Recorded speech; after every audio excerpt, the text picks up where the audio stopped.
What would you do if your worst moment of public humiliation became the key to unimaginable power?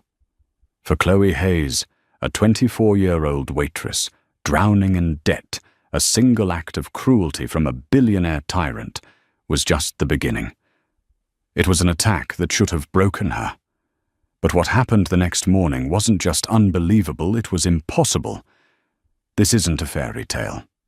This is the story of how a thrown menu led to a name on a deed, a waitress taking on a titan, and a battle for a billion-dollar empire fought not in the boardroom, but in the heart of the woman who had nothing left to lose. The air in Aria, a restaurant so exclusive it felt less like a place to eat and more like a sanctuary for the gods of finance, was thick with the scent of truffle oil and quiet money. For the staff, it was a tightrope walk. Every plate placed, every glass filled, was a performance under the unforgiving gaze of New York City's elite. For Chloe Hayes, it was purgatory with a paycheck. Her feet throbbed a dull, familiar ache that radiated up her calves. 8 hours into a 10-hour double shift, the pain was a constant companion, second only to the gnawing anxiety that lived in the pit of her stomach. The anxiety had a name, Mia. Her younger sister, just 16, was a brilliant artist trapped in a body at war with itself. The latest round of treatments for her juvenile rheumatoid arthritis was expensive, a mountain of bills that Chloe's meager salary and tips could only chip away at, never conquer. Every smile Chloe offered a customer was a carefully crafted mask. Behind it, she was doing the math. This table's tip might cover the copay for Mia's methotrexate. The party of 6 could cover the electric bill. It was a desperate, unending calculus. Tonight, the tension in Aria was sharper than usual. The whisper had gone through the staff like a chill wind. Sterling is on his way. Damien Sterling wasn't just a customer. He was the owner of the building, the Sterling Tower, the gleaming 80-story spear of glass and steel that Aria called home.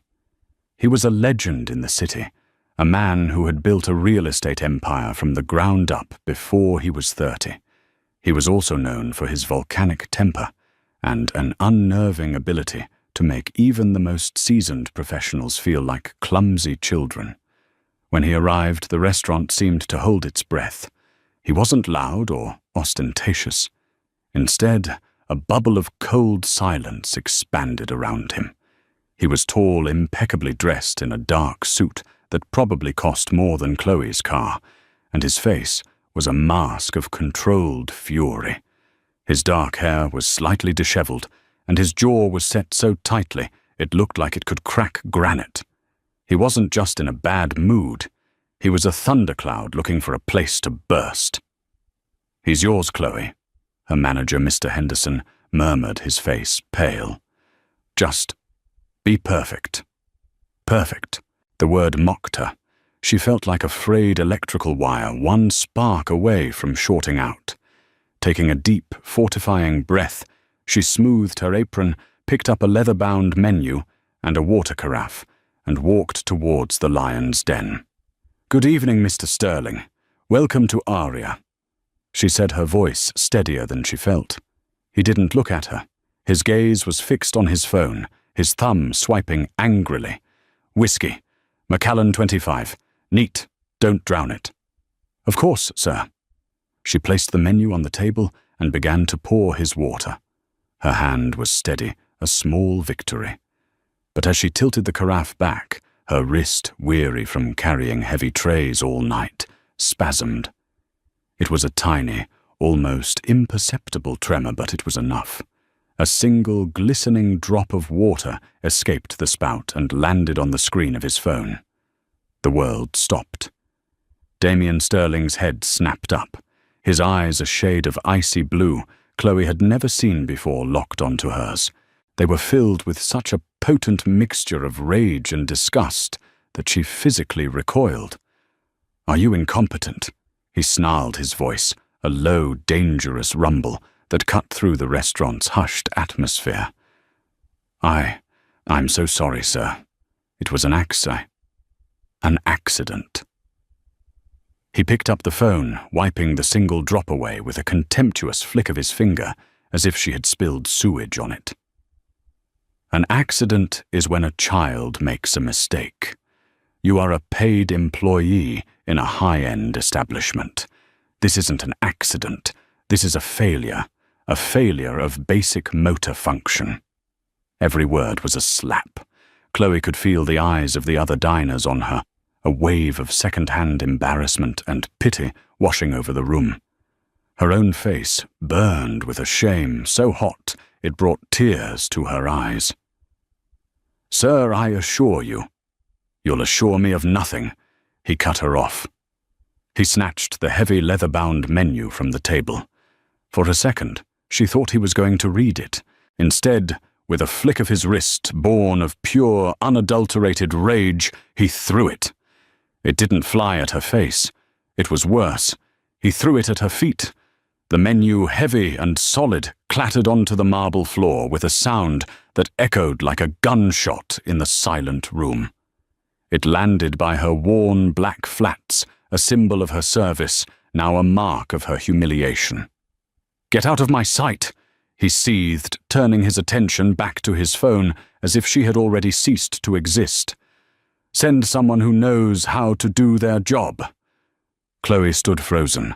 The heat in her face had turned to ice.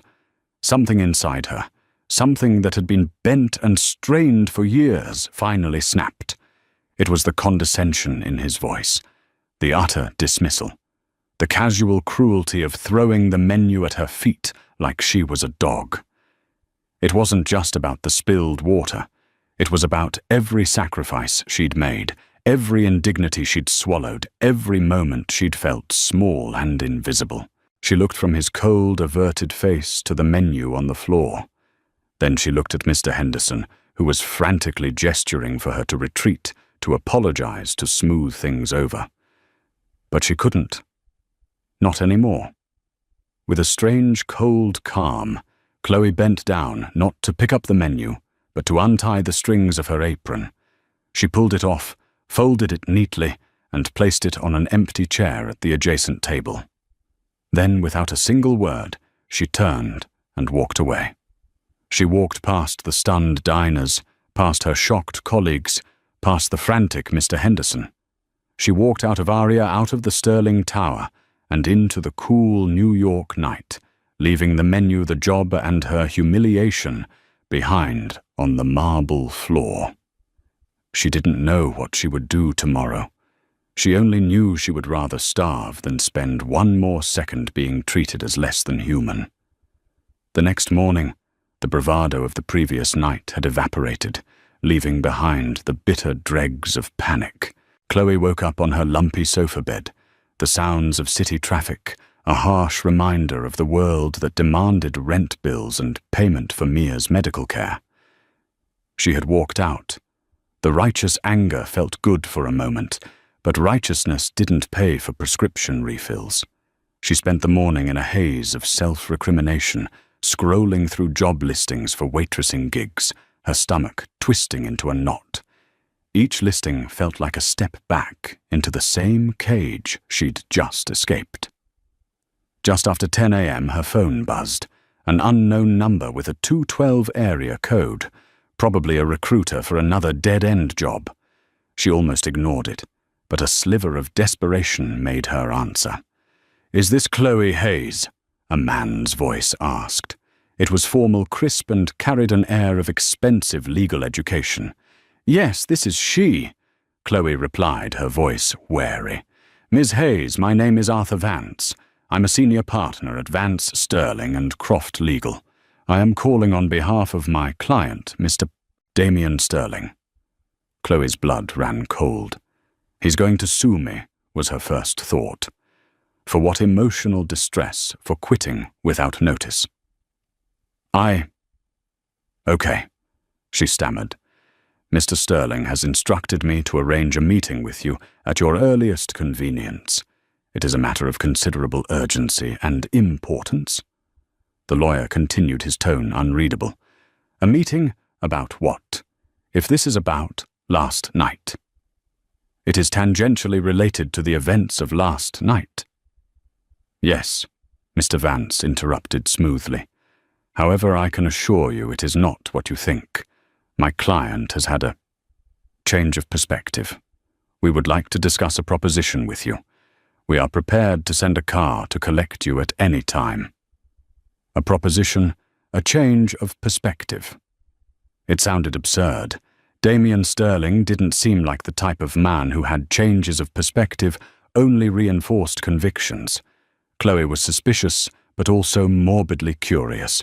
What could he possibly want? A formal written apology she could frame, "I can be ready in an hour." She said, a sense of surreal detachment settling over her. An hour later, a black Lincoln Town car, the kind she'd only ever seen in movies, purred to a stop outside her run-down apartment building. The driver, a stoic man in a black suit, held the door for her. Sliding onto the plush leather seat felt like stepping into another dimension.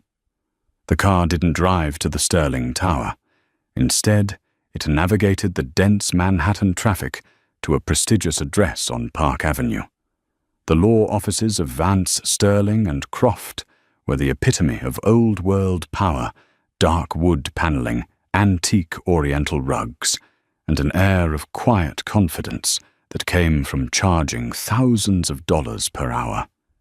Arthur Vance was an older man, perhaps in his late 60s, with silver hair and intelligent eyes behind gold-rimmed spectacles. He greeted her not with condescension, but with a polite, almost gentle professionalism. He led her into a large conference room with a breathtaking view of Central Park. "Ms. Hayes, please have a seat," he said, gesturing to a large mahogany table. "Can I offer you some coffee? Water?" "Water is fine, thank you," she said, her voice a little shaky. He poured her a glass from a crystal pitcher, no spills this time, and sat opposite her. He slid a thick, leather-bound portfolio across the table. "Ms. Hayes, I'm going to get straight to the point, because frankly, there is no way to ease into this conversation," he began, folding his hands. "Last night, my client, Mr. Sterling, was under a significant amount of professional stress. A multi-billion-dollar acquisition he has been working on for over a year was sabotaged by a competitor. His behavior towards you was, by his own admission, inexcusable and unacceptable." Chloe blinked. She had expected a lawsuit, not an apology tour, via a high-powered attorney. "Okay," she said slowly, not sure where this was going. "He was impressed by your reaction," Arthur Vance continued, and this was where the story took a sharp turn into the bizarre. Not just anyone would walk away from their job like that. It showed integrity, a refusal to be devalued, a quality he has come to find is in very short supply. Integrity, Chloe thought. He calls it integrity. I called it my breaking point. "In light of this," the lawyer said, tapping the portfolio in front of her, "and as a gesture of his profound apology, Mr. Sterling has instructed me to execute a transaction." He opened the portfolio. Inside was a stack of documents filled with dense legal jargon. On the top was a single sheet with a clear, bolded heading, "Quitclaim Deed." Her eyes scanned the document. She saw her own name, Chloe Hayes, listed as the grantee. Then she saw the property section. Her brain struggled to process the words. "Block 48, Lot 1, commonly known as the Sterling Tower, 114 West 47th Street, New York, Mohasse." Chloe stared at the paper. She read it again, and a third time. It had to be a joke, a cruel, elaborate prank.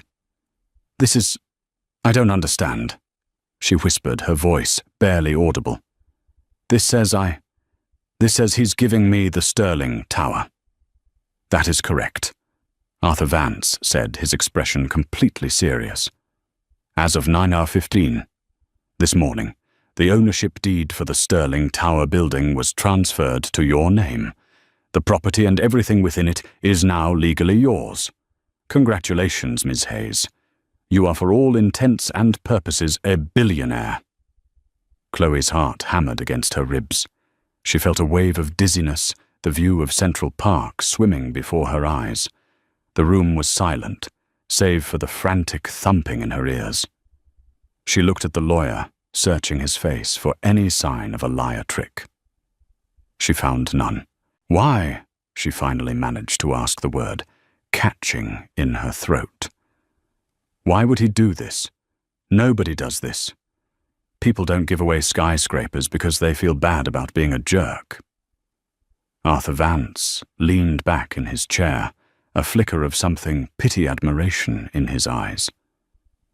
"That Miss Hayes," he said softly, "is a very, very good question, and the answer is far more complicated than a simple apology. Mr. Sterling would like to explain it to you himself. He is waiting for you. That is if you are willing to hear him out."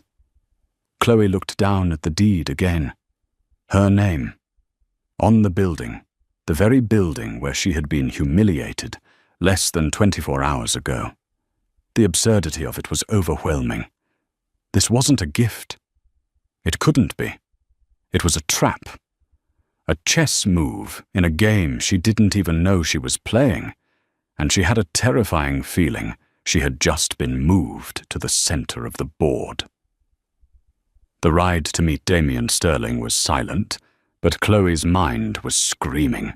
The deed sat in a folder on her lap, its weight feeling both impossible and terrifyingly real.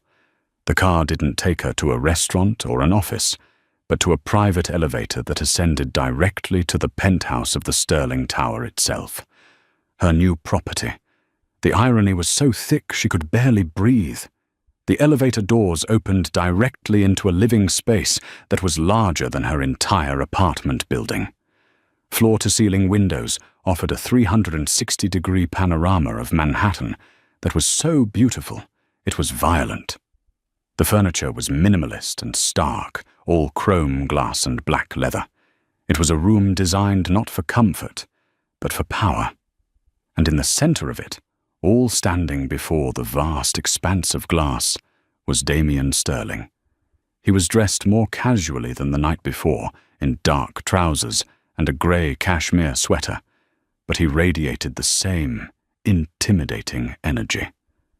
He turned as she entered, and his icy blue eyes met hers. There was no anger in them today, but something far more, unsettling, cool, calculating appraisal. "Ms. Hayes," he said, his voice a low baritone that echoed in the cavernous room. "Thank you for coming. Please have a seat." She remained standing, clutching the folder to her chest like a shield. "I think I'll stand. And I think you owe me an explanation that goes beyond a gesture of profound apology." A ghost of a smile touched his lips. "Direct. I was right about you. Very well. As Mr. Vance no doubt told you, I was having a bad day yesterday. A bad day doesn't give you the right to treat people like dirt." She shot back, her fear being rapidly replaced by a cold anger. "No, it doesn't," he conceded, surprising her. "My behavior was indefensible, but it was not random. I had just discovered that my former business partner, Marcus Thorne, a man I trusted like a brother, had spent the last 6 months orchestrating a hostile takeover of my company, Sterling Corp. He walked over to a sleek, modern bar and poured 2 glasses of whiskey, a silent acknowledgement of his order from the night before. He held one out to her. She ignored it. "Marcus knows my business inside and out." Damien continued, taking a sip from his glass. "He knows my strategies, my holdings, my weaknesses, and my single greatest asset, the crown jewel of my empire, is this building. It's not just valuable. Its ownership gives me a controlling interest in the entire corporate structure. If Marcus can get his hands on this building, he can leverage it to seize the entire company." He gestured around the opulent room. He has been buying up shares, bribing board members, and creating a perfect storm to force a sale. The final vote is in 2 weeks, and until yesterday I believed he had me cornered. Chloe listened, her mind racing to connect the dots. What does this have to do with me? Why give me the building? Because you, Damien said, pinning her with his intense gaze, are the one thing he could never predict. I can't legally hide the asset in a shell corporation. His lawyers would see through that in a second. I can't transfer it to family or a business associate. They would be seen as proxies. I needed to place the ownership in the hands of someone completely disconnected from my world. Someone untraceable. Someone who on paper has no reason to be loyal to me. The full horrifying picture began to crystallize in Chloe's mind. When you walked out of that restaurant, he went on, my security chief, who is exceptionally thorough, ran a background check on you. Standard procedure for any incident involving me. What he found was perfect. He said the word perfect with a chilling lack of emotion. Chloe Hayes, no significant assets, no criminal record, no powerful connections, drowning in debt to care for a sick sister. You are, forgive the crassness of the term, the perfect ghost owner. You are completely beholden to circumstance and therefore manipulable. The casual cruelty of his assessment hit her harder than the thrown menu. He hadn't seen integrity. He had seen desperation. He had seen a pawn. So this isn't a gift, she said, her voice flat. It's a cage. It's a transaction, he corrected her. A business deal. Here are the terms. The building is in your name. You are the legal owner. However, he placed a second, thinner document on the coffee table. You will sign this power of attorney, which gives me complete operational control over the building. You will also sign this 99-year lease agreement, leasing the entire building back to Sterling Corp for $1 per year. On paper, you are the landlord. In reality, nothing changes. And what do I get out of this? She asked, her voice laced with venom. Besides being the centerpiece in your war with your ex-partner, you get 2 things, Damien said, his tone all business now. First, the penthouse apartment on the 79th floor, directly below this one, fully furnished and staffed, all expenses paid for the duration of our agreement. And second, he slid a bank statement across the table. A wire transfer for $5 million will be deposited into an account of your choosing the moment you sign. Chloe stared at the number. $5,006. It was a figure so vast it felt like a fantasy. It wasn't just enough to cover Mia's treatments. It was enough for the best doctors in the world. For a private tutor so she wouldn't fall behind in school. For a future free from the constant crushing weight of medical debt. It was freedom. It was life for her sister. And the price was her soul. I would be your puppet. She stated the words, tasting like ash. A legal shield you can hide behind while you fight your rich man's war. A very, very well-compensated puppet, he countered without flinching. For 2 weeks, Ms. Hayes. That's all I need. Hold the deed for 2 weeks until the shareholder vote is over and Marcus is defeated. After that, we can discuss a new arrangement. But for 2 weeks, I need you to be invisible compliant and, most importantly, loyal. If Marcus Thorne or his people approach you, you say nothing. You come directly to me. The dilemma was a physical weight pressing down on her. Everything in her screamed that this was wrong. It was deceptive, borderline illegal, and placed her in the crossfire between 2 ruthless billionaires. It was a deal with the devil, and Damien Sterling was every bit the part. But then she saw Mia's face in her mind. She pictured her sister's hands, swollen and painful, struggling to hold a paintbrush. She thought of the fear in Mia's eyes every time they talked about the future. The $5 million wasn't for her. It was for Mia. Could she truly turn her back on that out of principle? Could she let her pride stand in the way of her sister's health? She looked at Damien Sterling, at his cold, confident face. He thought he had her figured out. He thought her desperation made her weak, predictable. He had thrown a menu at her, humiliated her, and then tried to buy her compliance with a sum of money he probably considered pocket change. He thought he was in control. A dangerous idea, small and sharp, began to form in her mind. What if he was wrong?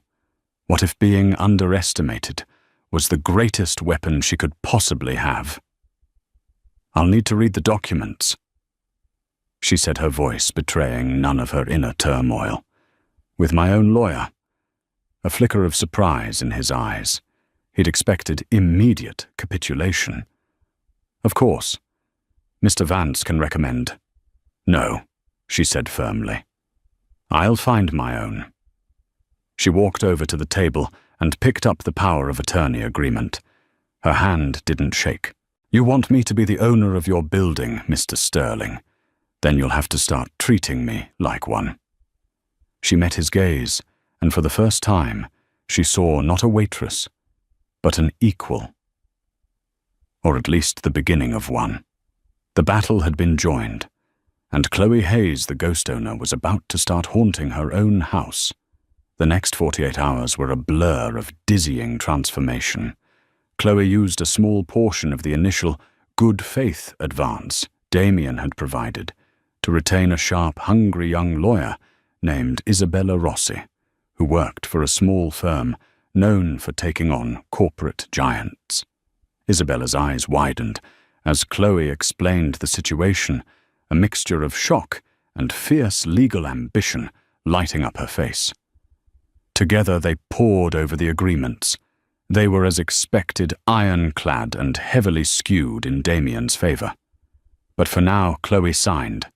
The moment the ink was dry, the $5 million appeared in a newly created bank account. Staring at the number on her phone screen felt like looking at an alien script. It was unreal. Her first act was to call Mia's hospital and pay her entire outstanding balance in full. The relief in the billing administrator's voice was matched only by the profound, soul-deep relief that washed over Chloe. For the first time in years, one part of the storm inside her had calmed. Her second act was to move. Staff from the Sterling Tower, a small army of polite and efficient people, packed up her meager belongings from her tiny apartment and transported them to the 79th floor. Walking into her new home was even more disorienting than meeting Damien in his penthouse. It was a sprawling 3-bedroom apartment furnished with an elegance that was both luxurious and sterile. The view was the same as his just 1 floor down. She could see the Statue of Liberty from her bathtub. The whiplash was severe. One day she was worried about making rent. The next, her biggest concern, was figuring out how to operate the complicated espresso machine that was built into the kitchen wall. The building staff, including her former manager, Mr. Henderson, now treated her with a terrifying level of deference. She saw him in the lobby on her second day. He was briefing the concierge staff when she walked in. Their eyes met. Mr. Henderson's face went white, then a mottled red. He looked like he'd seen a ghost. Miss Hayes," he stammered, rushing over his demeanor, a nauseating blend of fear and sycophancy. "Good morning. Is everything to your satisfaction?" The man who had stood by, silently while she was humiliated, was now trembling at the thought she might be dissatisfied with her complimentary mineral water. "Everything is fine, Mr. Henderson," she said, keeping her voice even. The urge to rub it in his face was strong, but she resisted. It was a petty satisfaction, and she was playing a much bigger game now. The look on his face, however, was a stark reminder of her new bizarre power. She wasn't Chloe the waitress anymore. She was Miss Hayes, the owner. Damien Sterling, true to his word, left her mostly alone. He was a phantom presence, 1 floor above her.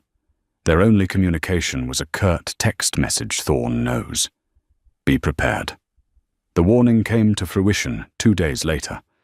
Chloe was having coffee in a small cafe, a few blocks from the tower, trying to feel some semblance of normalcy, when a man sat down at her table uninvited. He was handsome in a predatory way, with silver-streaked hair, a tanned face, and a smile that didn't reach his cold, calculating eyes. He was dressed in an expensive suit that was just a little flashier than Damien's.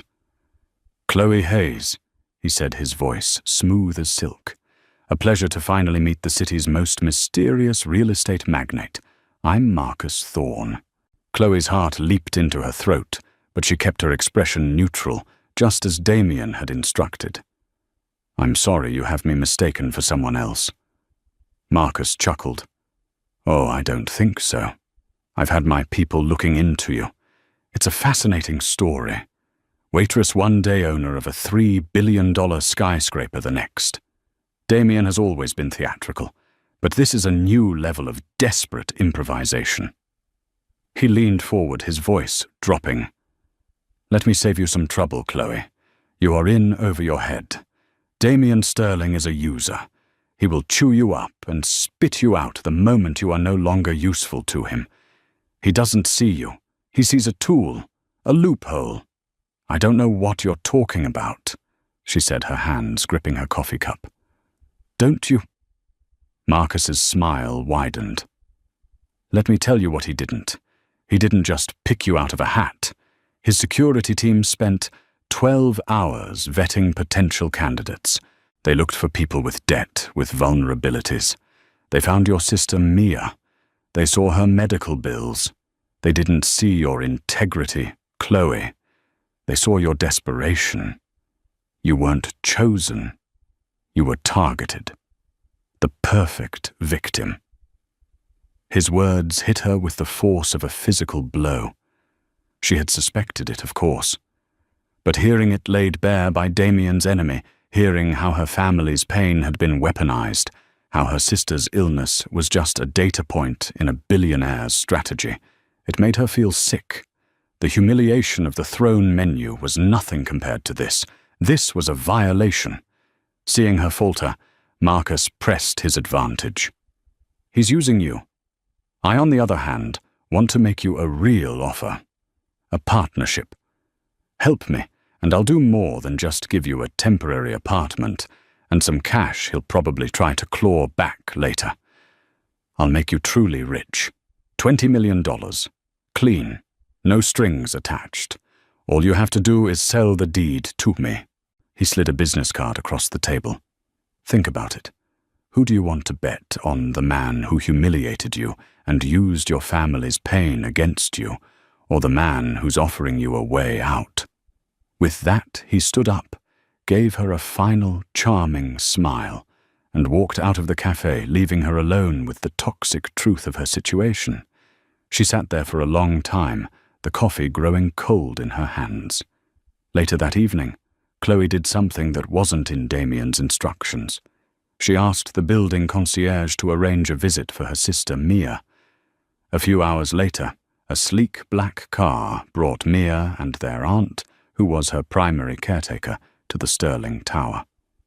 Mia's eyes, usually clouded with pain and worry, were wide with childish wonder as she entered the apartment. She explored every room, her laughter echoing in the vast, empty space. For the first time in months, Chloe saw her sister not as a patient, but as a teenager again.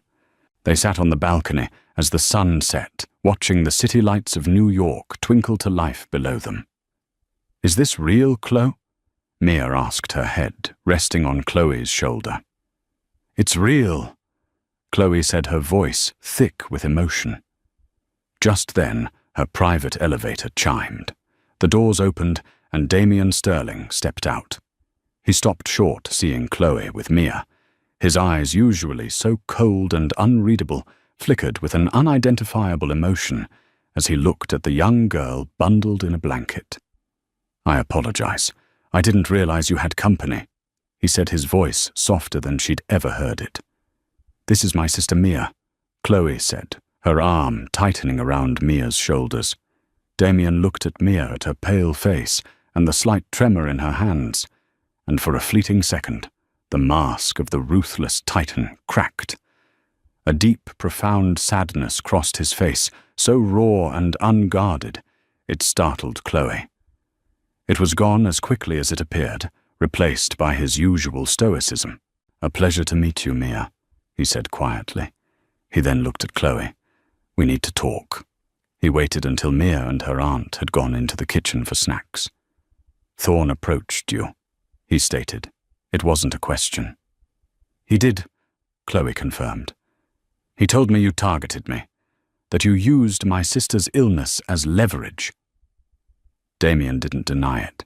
He simply stared out at the city. "Thorn will say anything to get what he wants. It was a business calculation, nothing personal." "Nothing personal," she repeated, her voice shaking with rage. "My family's pain is not a business calculation, Mr. Sterling." He turned to face her, and the look in his eyes was not of anger, but of a deep, ancient weariness. "I had a sister," he said, the words coming out quiet and heavy. "Her name was Sophie. She was younger than me. She had a congenital heart defect. My parents spent every dollar they had on treatments, on specialists. They remortgaged their house. They went bankrupt. None of it worked. She died when she was 14. Chloe was stunned into silence. "I promised myself," Damien continued, his voice low and intense, "that I would never again be powerless, that I would build a fortress of wealth so high that nothing and no one could ever touch me or the people I cared for. In the process, I lost sight of certain things. I saw your situation as a set of facts, of levers to be pulled.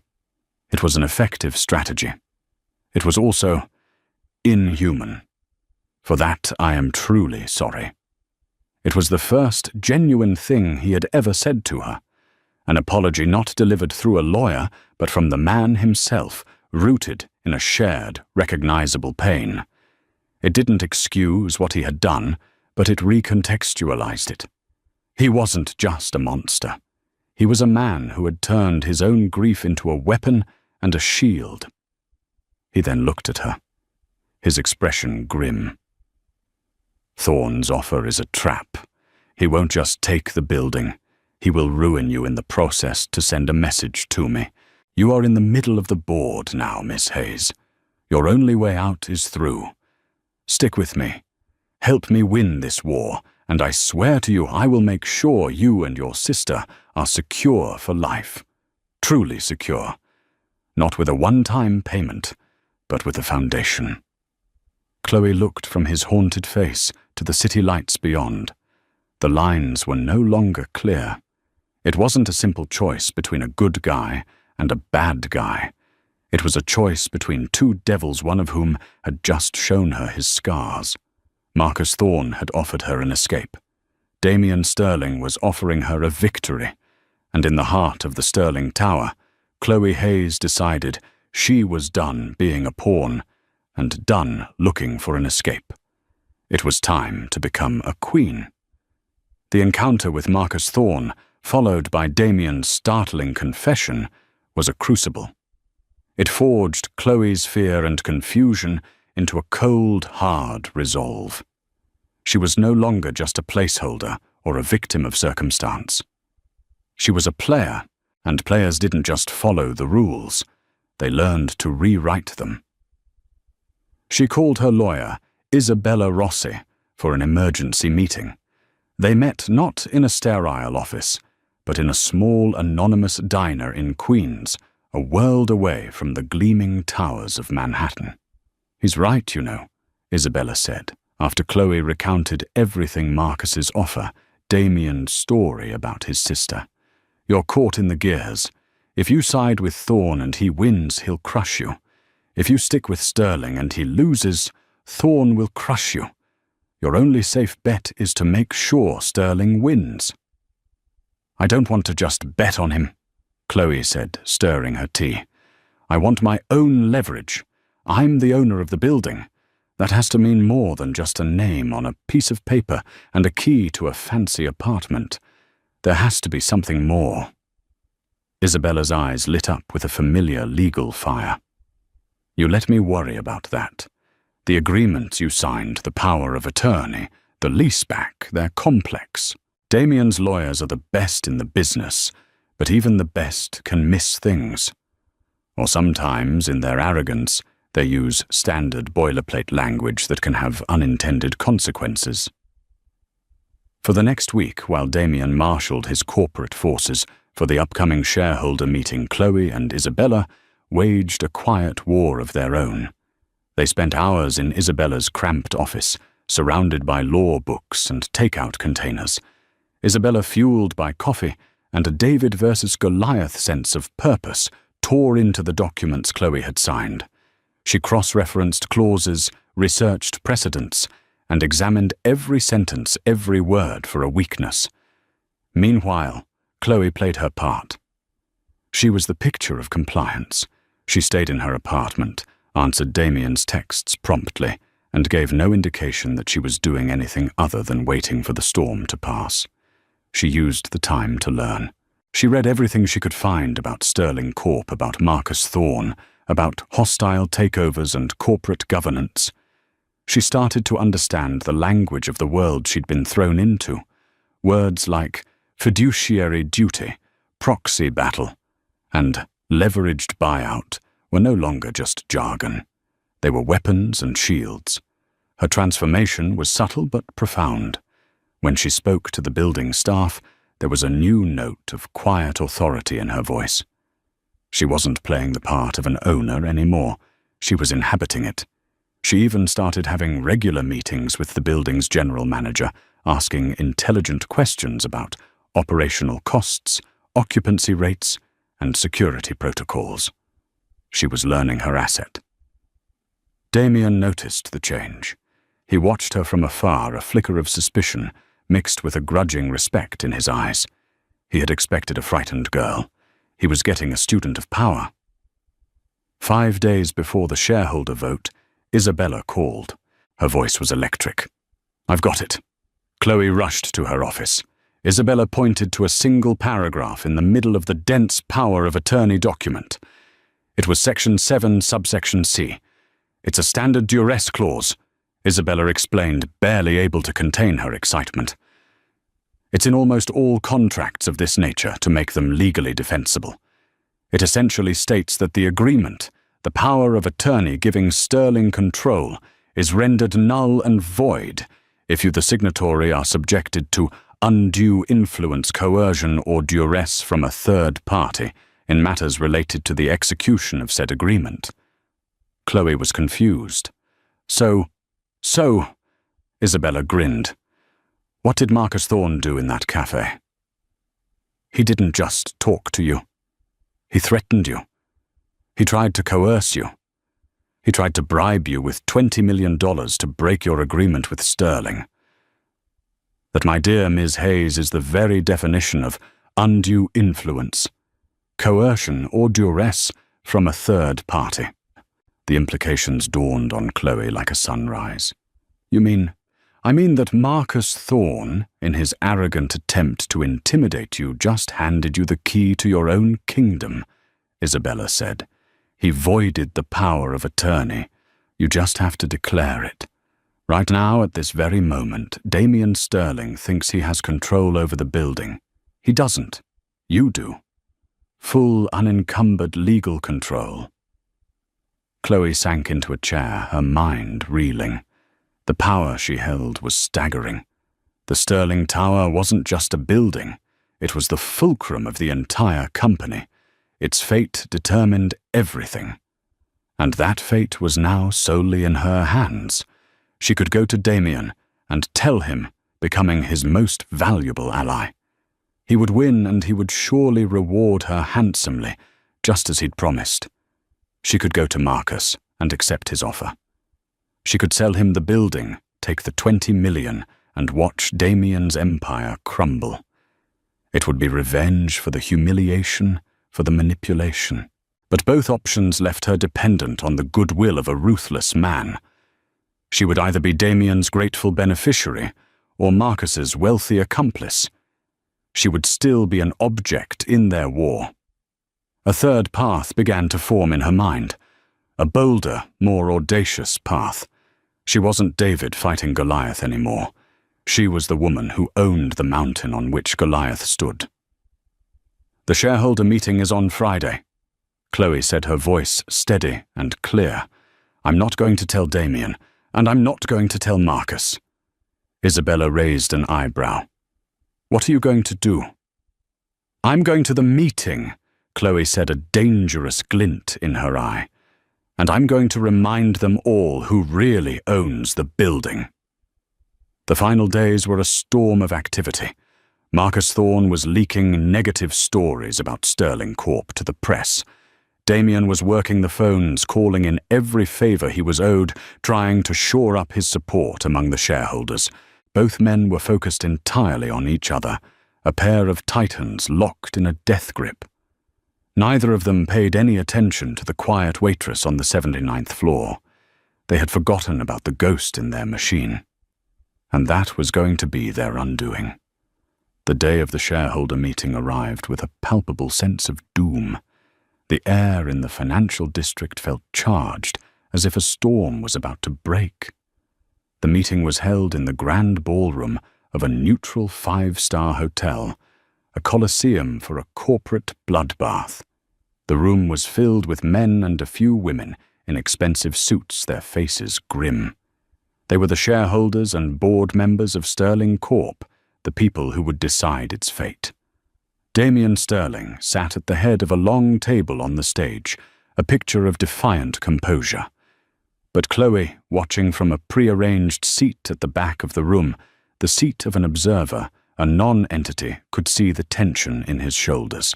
Across from him in the front row sat Marcus Thorne, looking smug and confident. He believed he had the votes. He believed victory was just an hour away. The meeting began with dry formalities, the reading of minutes, financial reports, projections. It was all a prelude to the main event, Marcus Thorne's motion of no confidence in Damien Sterling as CEO and chairman, and his proposal to force the sale of key assets, namely the Sterling Tower, to his own investment firm. Marcus took the podium. He was a masterful showman, his voice resonating with false concern and righteous indignation. He painted Damien as a reckless, tyrannical leader who was driving the company into the ground. "Damien Sterling's leadership has become a liability," Marcus declared, his voice ringing through the silent room. "His erratic behavior, his alienation of key partners, it culminates in his most recent, most desperate act, transferring the company's single most valuable asset, the Sterling Tower, to an unknown, unqualified, and frankly highly suspicious individual. A waitress. This is not the action of a sound leader. It is the action of a desperate gambler betting the entire company on a wild card." Murmurs rippled through the audience. Marcus had sown his seeds of doubt perfectly. Damien's turn came. He was clipped, logical and passionate, defending his record and vision for the company. But Chloe could see it wasn't enough. Marcus had poisoned the well.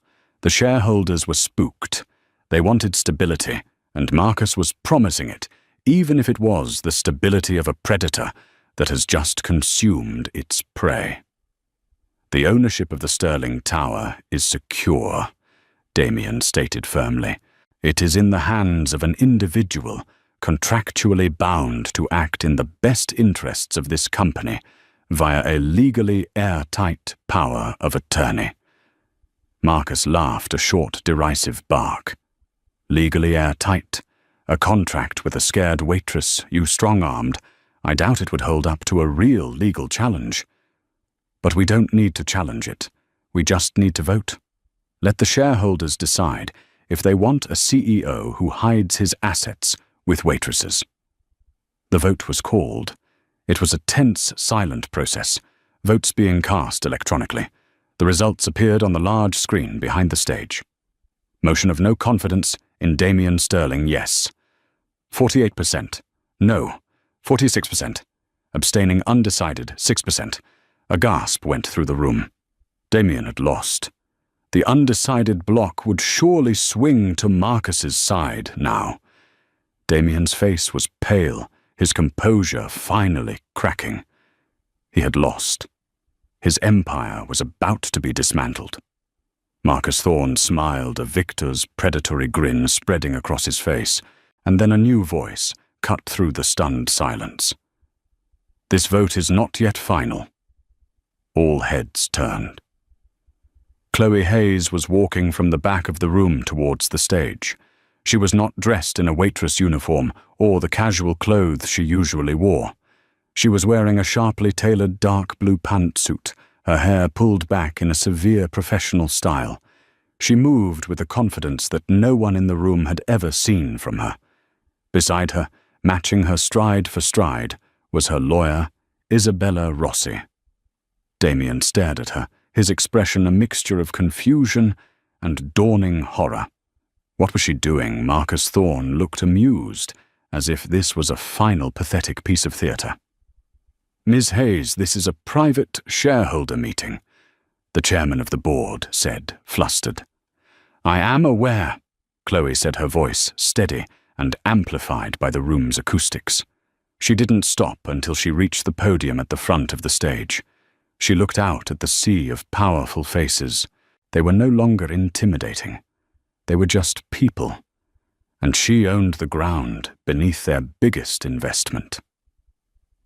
My name is Chloe Hayes, she began, and despite what Mr. Thorne has led you to believe, I am not a wild card. I am the legal and sole owner of the Sterling Tower, and it seems there has been a significant misunderstanding about the nature of that ownership. She looked directly at Damien. Mr. Sterling is correct that I signed a power of attorney agreement. He is incorrect, however, that it is still in effect. She nodded to Isabella, who stepped forward and addressed the board. Ladies and gentlemen, we are formally declaring Section 7, subsection C of the executed power of attorney to be in effect. On Tuesday a week ago, my client, Miss Hayes, was approached by Mr. Marcus Thorne. He attempted to coerce her into selling him the deed, threatening her, and offering a bribe of $20 million. We have a signed affidavit from a witness at the cafe. This action constitutes undue third-party duress, and as per the terms of the contract Mr. Sterling's own lawyers drafted, it renders the power of attorney null and void effective immediately. The silence in the room was absolute. You could have heard a stock certificate drop. Chloe took the podium again. What this means, she said, her voice ringing with newfound power, is that Mr. Sterling no longer controls the building. I do. And that means the 15% voting stake tied to that asset is also mine to control. Damien looked as if he'd been struck by lightning. Marcus Thorne's smug smile had vanished, replaced by a mask of disbelief and fury. He had been so focused on his enemy that he never saw the pawn become a queen and move to checkmate him. This is absurd, Marcus sputtered. She has no idea what she's doing. On the contrary, Chloe said calmly, I know exactly what I'm doing. I am exercising my rights as the controlling shareholder of this company's single largest asset, and I am hereby casting my 15% voting block.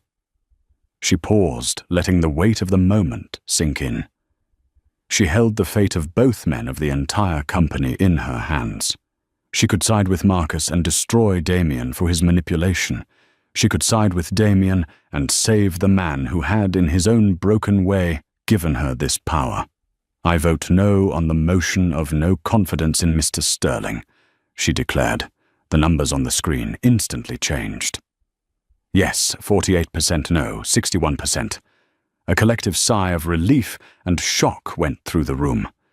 Damien Sterling had survived. He stared at Chloe, his face a complex tapestry of gratitude, shock, and profound, humbling respect. But Chloe wasn't finished. "However," she continued, her voice hardening, "my support is not without conditions. This company has been run like a private battlefield for too long. That ends today." She looked at the board. "Effective immediately, I am proposing 2 new motions. First, the creation of a new independent board seat for an ethics and governance overseer to be appointed by me. Their job will be to ensure that this company's employees are never again used as pawns in corporate games. Second, I will be renegotiating the lease for the Sterling Tower with the corporation. The new lease will include a clause directing 10% of the building's net annual profit into a legally protected, irrevocable trust." She paused, then looked directly at Damien, her voice softening slightly, but losing none of its strength. "The trust will have a single purpose: to provide lifetime medical care and educational opportunities for my sister Mia Hayes. It will also fund a new wing at New York Presbyterian for pediatric rheumatology research, so that other families don't have to go through what mine did." And then the final personal blow. "My final condition for my continued support of Mr. Sterling's leadership," she said, her voice clear and unwavering, "is a full public apology. Not to me, to the entire staff of Aria Restaurant, for demonstrating that power does not give one the right to strip another of their dignity. He will deliver it in person tomorrow." She had done it. She hadn't just saved him or destroyed his enemy. She had seized control. She had used the power they had thrust upon her to build something new, something that protected her family, held the powerful accountable, and created a legacy of her own. She was no longer Chloe Hayes, the waitress, the victim, or the ghost owner. She was Chloe Hayes, the landlord of Sterling Tower, and she had just put everyone, including its namesake, on notice. In the end, Chloe Hayes's story wasn't about a billionaire's grand gesture. It was about a woman who was pushed to the edge and refused to fall. She took a moment of profound humiliation and transformed it into a position of unassailable strength. Damien Sterling, humbled and unexpectedly impressed, agreed to all her terms. Marcus Thorne was ousted, his corporate coup collapsing under the weight of his own hubris. Chloe didn't just get the building, she earned her power, rewriting the rules of a game she was never meant to play. She secured her sister's future, not with a handout, but with an ironclad contract forged from her own courage. Her story is a powerful reminder that true strength isn't about the power you're given, but about how you choose to wield it. What would you have done? Would you have taken the money and run? Would you have sided with one titan to destroy the other? Let us know in the comments below. And if you were inspired by Chloe's incredible journey from a throne menu to the top of a skyscraper, don't forget to hit that like button, share this video with someone who needs a dose of empowerment, and subscribe to our channel for more unforgettable true life stories.